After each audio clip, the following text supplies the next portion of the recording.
Падобныя аварыйныя сітуацыі на прыпынку дачы ўжо сталі нормай. Прыпынак паблізу горада заўсёды славіўся вялікаю колькасцю людзей, якія стаяць у чаканні грамадскага транспарту. Пераважную большасць у гэтай мясцовасці складаюць пенсіянеры.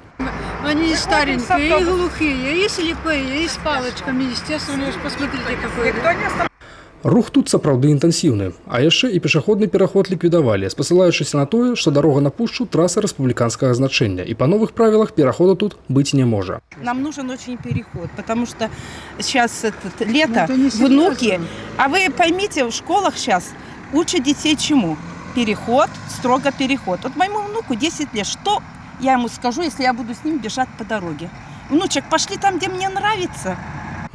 Людзі вымушаныя парушаць. Днём жыхары яшчэ неяк перабягаюць, але па начах, кажуць, не рызыкуюць. Некалькі гадоў таму на гэтым месцы ўжо адбылася трагедыя. Мясцовыя жыхары не без падстаў асцерагаюцца. Цяпер гэта можа стаць заканамернасцю. У Дзяржаўтаінспекцыі аб праблеме ведаюць. Не следует понимать так, что это, скажем, сделано против пешеходов, для их какой-то там, возможно, скажем, для ущерба какого-то их. Нет, надо будет сейчас в этой ситуации нам разобраться, мы выйдем на место, посмотрим, правильно принято решение в соответствии с дислокацией, и если есть такая необходимость, конечно же, немедленно будут приняты меры по восстановлению знаков, разметки и других средств для повышения безопасности пешеходов.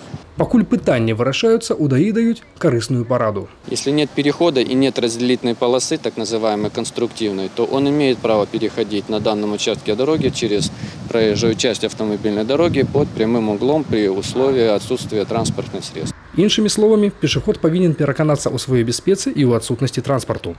Як складзецца сітуацыя з пераходам у далейшым, пакуль не ясна. Але мы будзем уважліва сачыць за сітуацыяй. Кірыл Ягораў, Александр Воронін, Сергей Матвейчук, тэлерадыёкампанія «Брэст».